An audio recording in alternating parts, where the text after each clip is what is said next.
Welcome to the Early Program. I am Michael Santos with michaelsantos.com and prisonprofessor.com, and I'm always striving to bring inspiring guests to show people who are going through prison that regardless of what struggle you're facing right now, what bad decisions you've made in the past, you can always come back. And today I've got living, breathing proof of that. Everybody who knows me knows that I served 26 years in prison.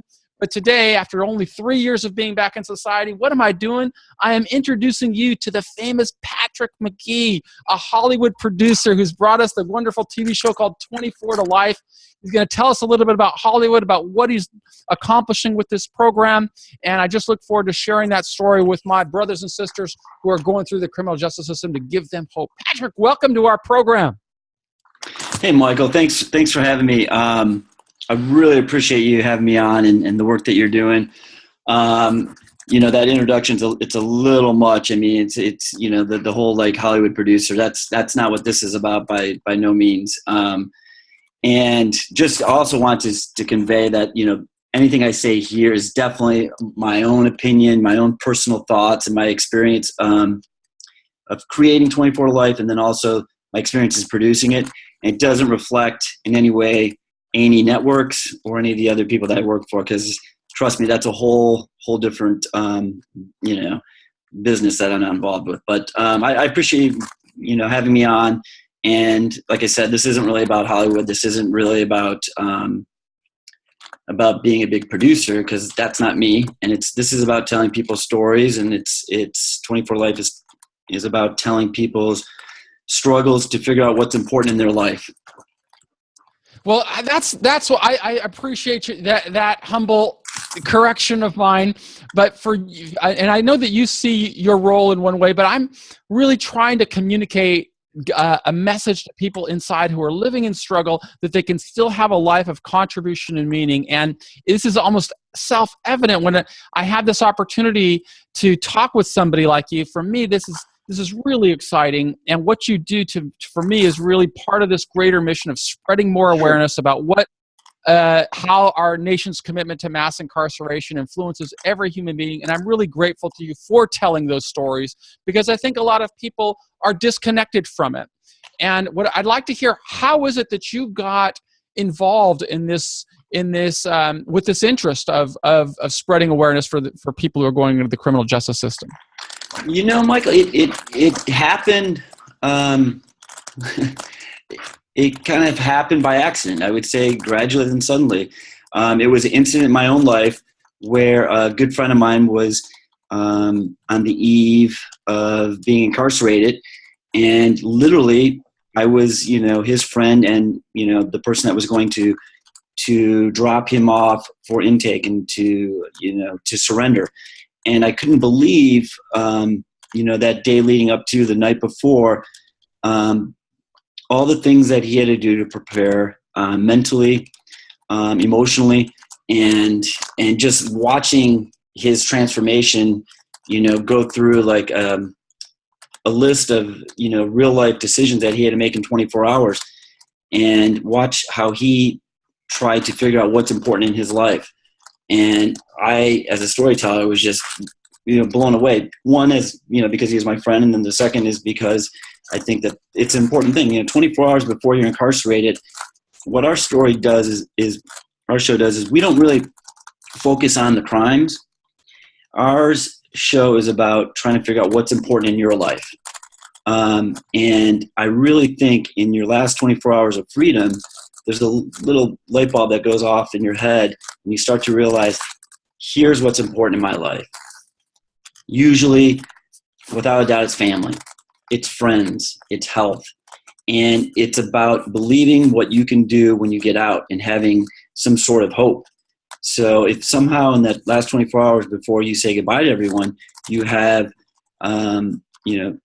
hope and maybe a little glimmer of a plan, that can really kind of, help everybody else say goodbye to you, if that makes any sense.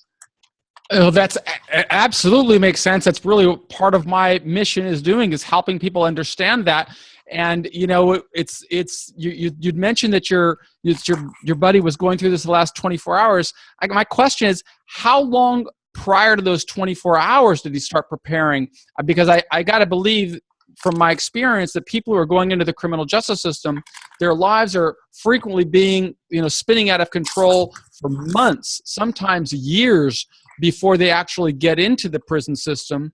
And I'd like to hear a little bit about, to the extent that you can tell us, your friend, how long had this cloud of going into the system been hanging over his head?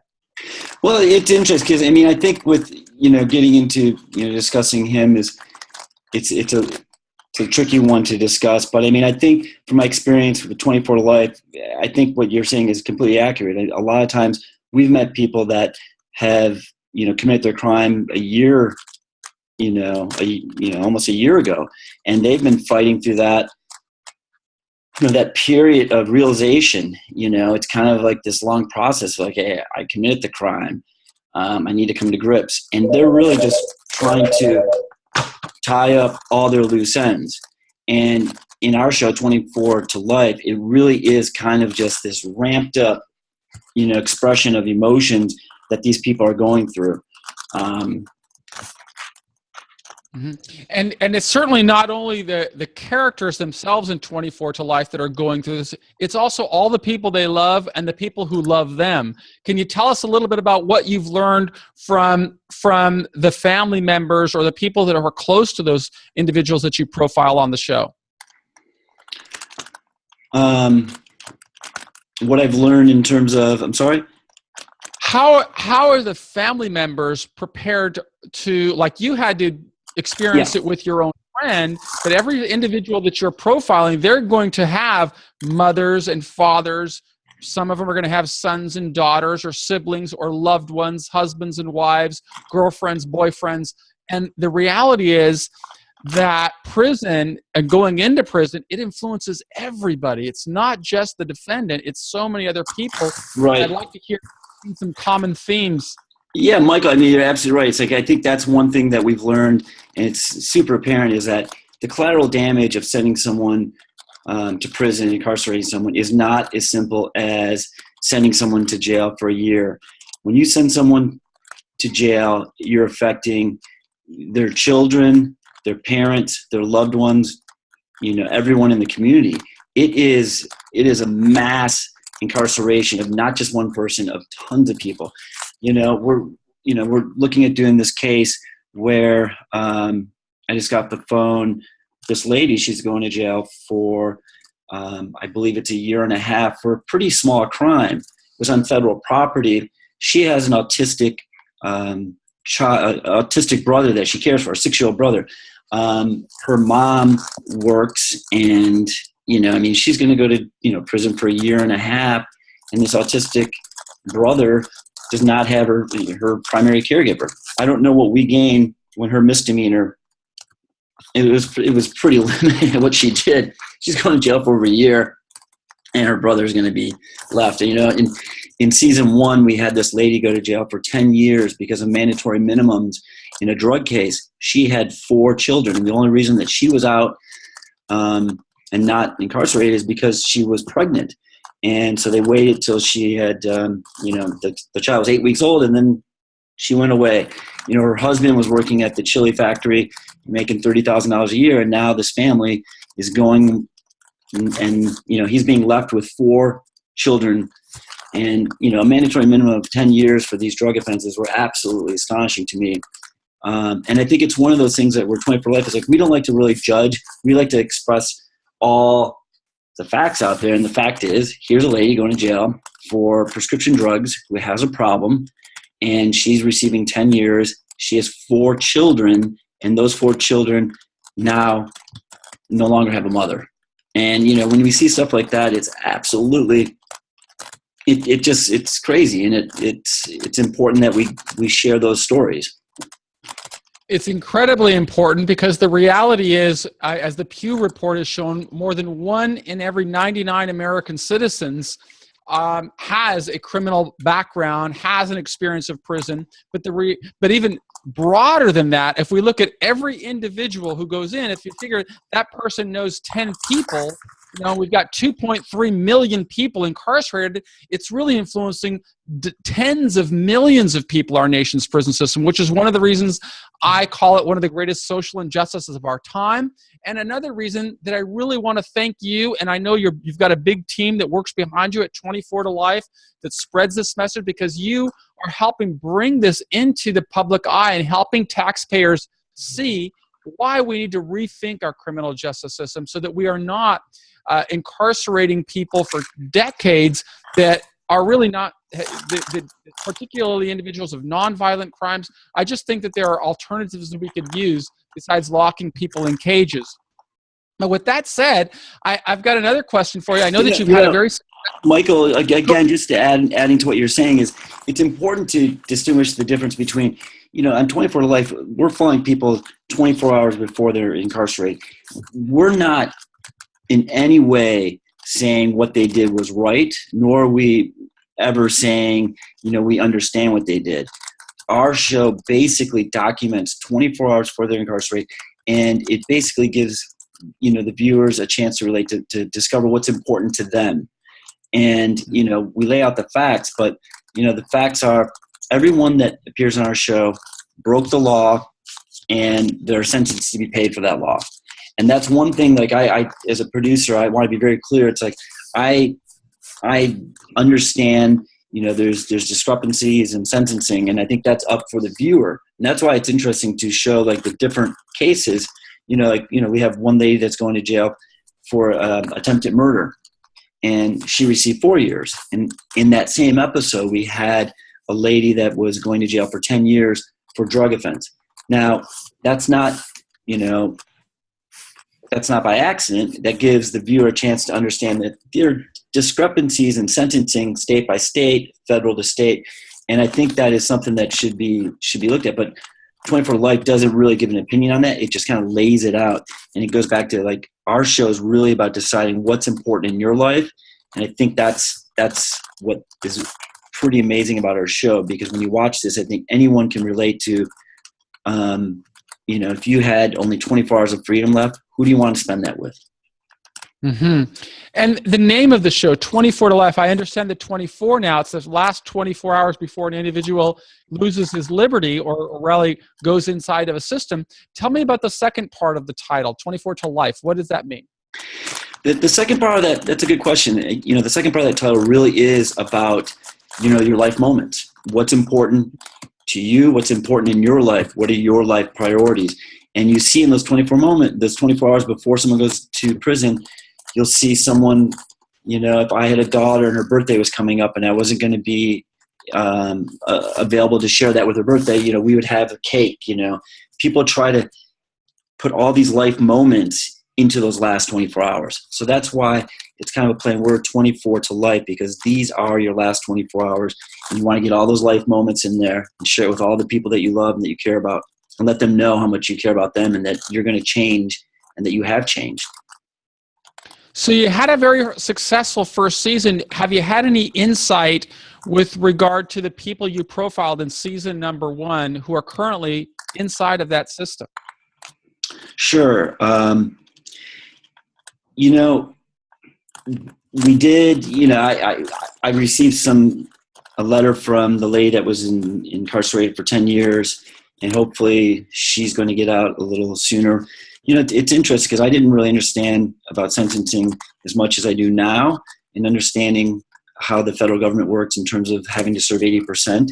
If you're brought up on a federal charge, you're serving 80% is a long time.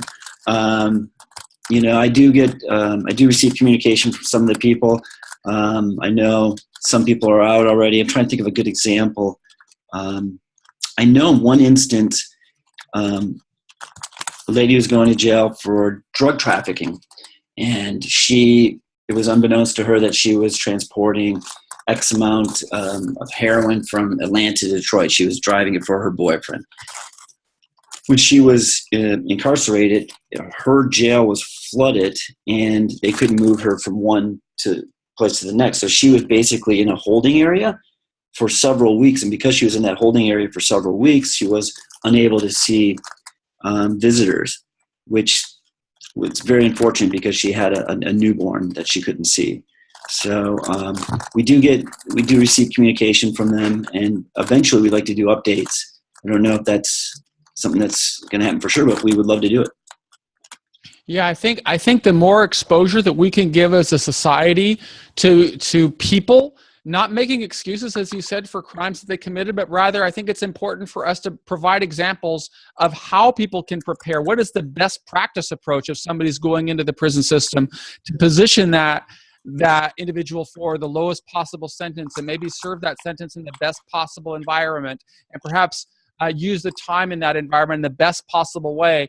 And because it's such a black hole, our nation's prison system, and so few people outside really understand it, it's really important for people like you and your colleagues that you work with, not only the people on 24 to Life, but the people at your network. They have a platform to help bring some insight. And when we've made a commitment in our nation to mass incarceration, I just am really appreciative of people like you who try to shed more light on it.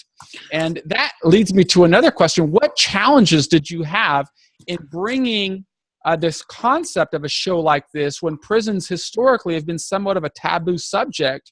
It's really quite impressive to me that you and your team were able to persuade a major network to recognize this is something that all Americans want to see.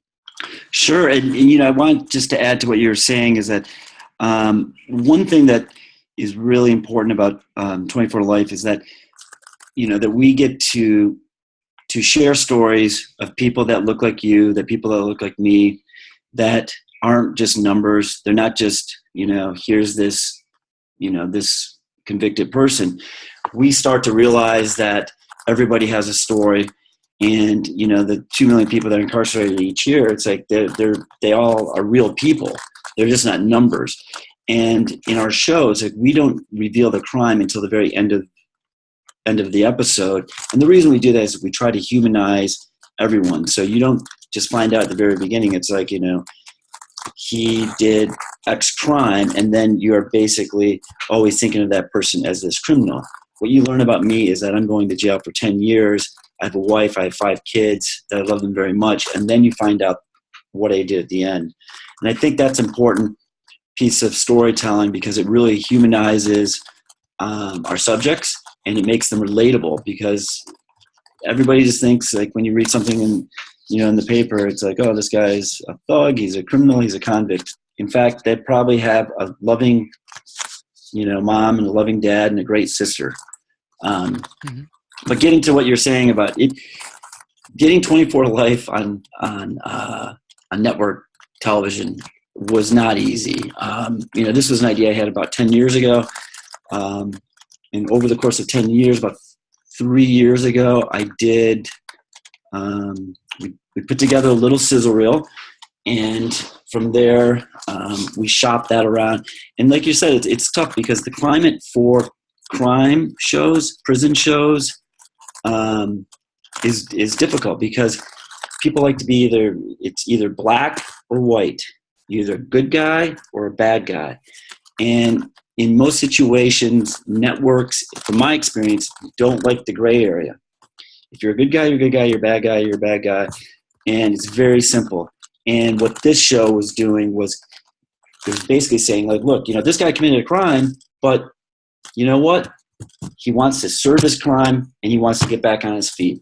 And it's tough to convince people. I was very fortunate. We were very fortunate. I had a good partner in crime, Adam Lincoln, who helped, shape and develop the show. And we found an amazing, amazing partner in Jenny Daly and T Group Productions, who believed in this. And it really was kind of like her championing, this show, and believing that it could get to A&E Networks. And then we had some great people over at A&E Networks, Lifetime Movie Networks, and A&E, that really took a chance on this. And so the first season, they literally gave us 4 episodes, which is kind of like this, like a mini order. And with, little or no publicity or marketing, people related to it. And it really, people on Facebook and Twitter, and it found an audience, and people really reacted. And, I think when people first watch it, go, oh my God, this is a downer. I'm crying within 5 minutes. I can't believe this. but they can't look away because they relate to these people and they care about them. They don't even know them. They met them 3 minutes ago, and then they can relate to them because, as you said, they probably know someone that's been incarcerated or someone in the situation. And it's just been an amazing experience so far that we got picked up, and that our partner, Annie Networks, believed in it to give it a second shot. So we're excited to continue to tell real stories. The thing about 24 to Life is that we're telling real stories in present tense. We're not going back and doing pickups. We're not writing scenes. It is a doc that is done from the heart. It's done with passion, and it comes from the point of view of the subject that's going to jail. So it's very, very personal in terms of like their perspective, their point of view. A lot of times you see in reality television or docuseries that there's 42 different people being interviewed. In our show, you see one person being interviewed, and that's the person whose journey it is in their last 24 hours. And I think that's helped us set us apart, because it really gives, the person that's going to prison a way to really kind of express their inner thoughts and not be saturated, diluted by all these other voices, if that makes any sense. It makes an awful lot of sense, and I really want to encourage any listeners of the Earning Freedom program that have access to Facebook to tune into the Facebook page 24-2-Life. It's a Facebook page that really shows a lot about the program. It profiles some of the people on there so that you can review it, and you can watch the show. On what network is it, and what time is it available? Right now, we just finished the first season, and we are scheduled to begin airing again season 2 in Lifetime Movie Network, and we just found out that more than likely we'll be airing on Lifetime as well.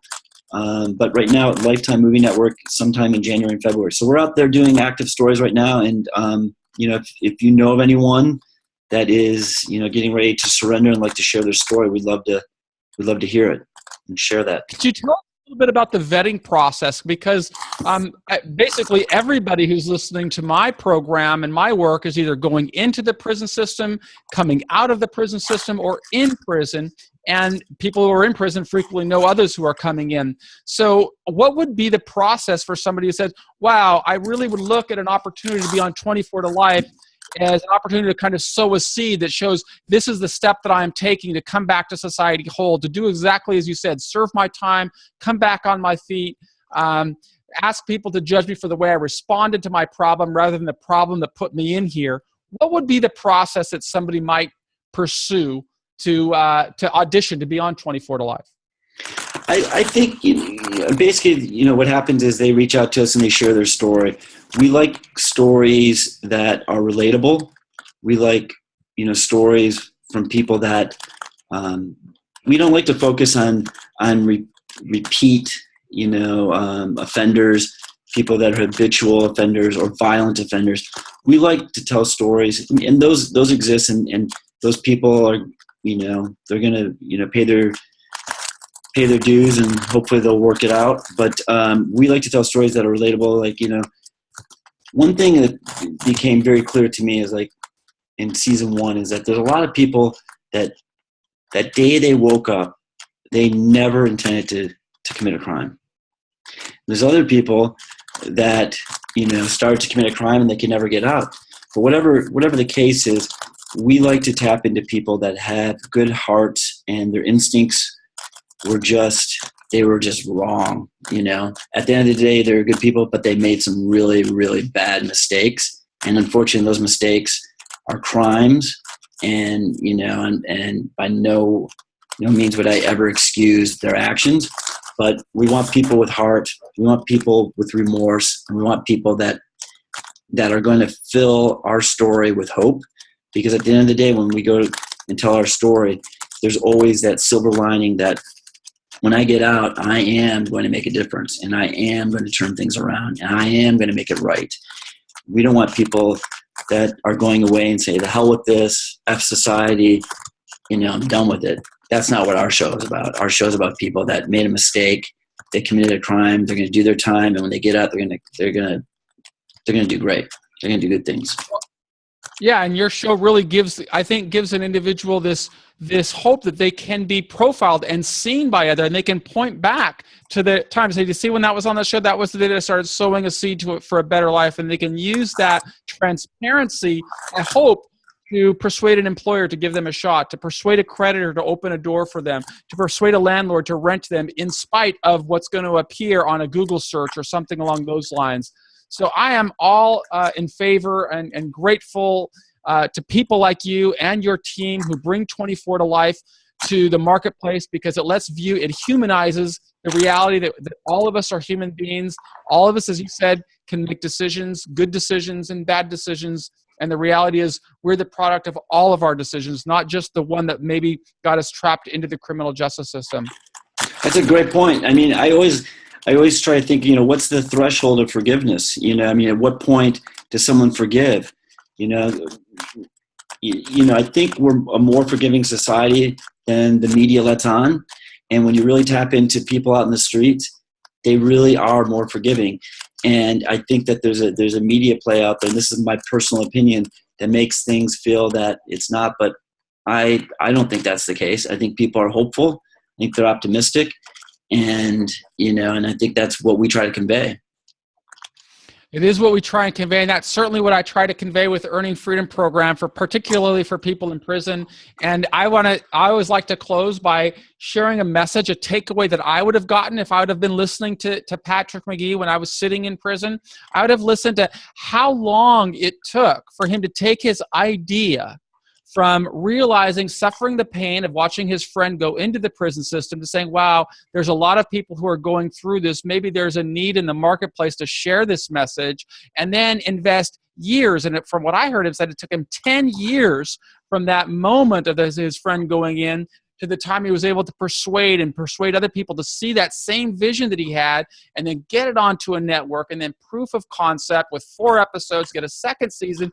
What's the message for this? If you're locked in a prison right now is the time to begin sowing these seeds so that in 10 years, you can have the level of success that Mr. McGee is sharing with us right now, where he's influencing tens of thousands, hundreds of thousands of people, helping them see why our nation's criminal justice system is ripe for reform.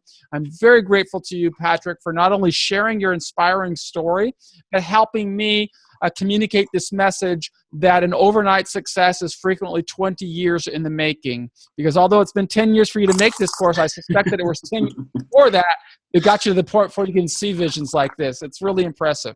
Well, Michael, I can't thank you enough. And there's something to be said for passion and heart and just your optimism. It's contagious. So I appreciate what you do, and I'm a fan. So I'll be listening and watching. Great. We're going to profile this on not only on our DVDs that go into prisons, but I'd love to put it on my Facebook page. And I really want to encourage all of our listeners to tune in to 24 to Life, to go to the Facebook page and like the Facebook page and comment on it. And if you have a family member in prison, express on this social media platform why it's so important to show these human stories that Patrick is investing his time in, and his entire team is investing time to bring this message to the American public and probably to the international public also.